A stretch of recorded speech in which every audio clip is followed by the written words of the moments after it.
Yes, I've got a great webinar called Become Part of the 9% and on 91% lose in spread betting. And you've got to, there are so many things you would need to do to become part of the 9%. If it were that easy, everyone would be part of it. And there's a lot of intelligent people making up part of the 91%. And in fact, you will always vacillate. You'll be in the top 1 and occasionally you'll be outside the 9%. But what you do need to do is you need to potentially decide on a strategy that looks after all elements of money management. And we've discussed the risk reward, we've discussed losses. You've got to manage losses, that keeps you in the game. You've got to believe you have a system that will make more than it gives back on its winning. It will win and will lose all the time. No one is ever going to have 100%, so accept that losses are part of the game and manage that. Become as systemic as possible in determining what your setup is. So the more it can be reduced to logic, the better, and the tighter.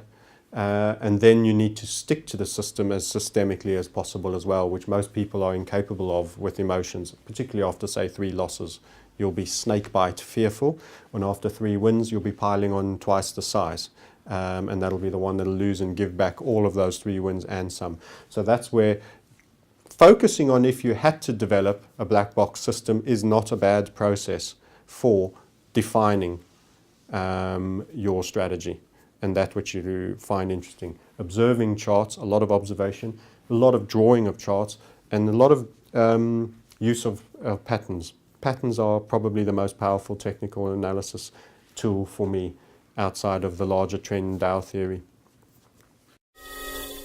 What are some trading mistakes to avoid? Most trading mistakes made by beginners, even intermediates and occasionally even advanced people when they lose their heads, is to do with trade sizing. So they take a loss too big. There's no damage done in taking your managed loss. That's part of the game and being wrong. The problem is that recovery ladder when you then emotionally negatively respond to taking an already slightly bigger loss. So let's say you lose 15 or 20%, and then you think, damn, I want to get back to where I was, so I need to make 25%, so I'll trade bigger again, I'm sure I'm right this time. You can't cope with the mental, it's like a mental cognizance dissonance, cognitive dissonance that makes you need to get back to where you once were, because you're now seeing yourself as the lesser self as dictated by this balance. And that then pressurizes you into trading bigger again on what looks like a sure thing.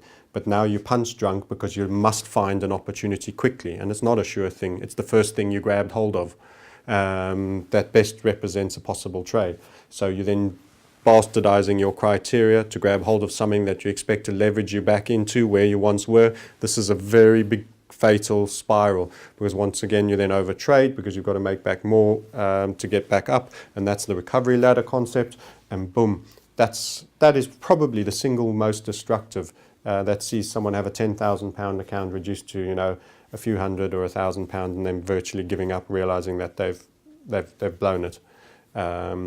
Size. It's 91% of people are in that sort of category. I wouldn't say 91% are in that category. They don't all blow their accounts up from £10,000 down to 9, but they aren't possibly consistent with money management as a whole.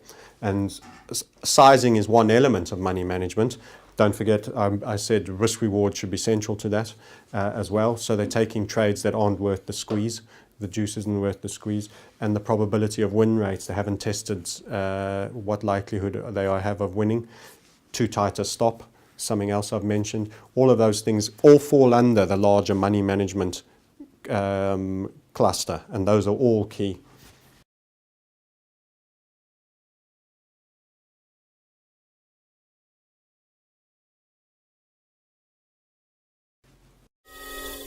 So do you agree with this statement? The only way to make money is slowly and steadily over time, not trading forex indices, commodities, etc., because they're a giant casino. No, I wouldn't agree with that statement at all. Those underlying markets can be traded profitably on a consistent basis. There isn't an efficient market hypothesis that truly keeps everything at true value. Anything that involves people will have reactions and overreactions and underreactions. So no, I think you can. I think I wouldn't be in the game if I didn't feel that there was an edge that could be taken.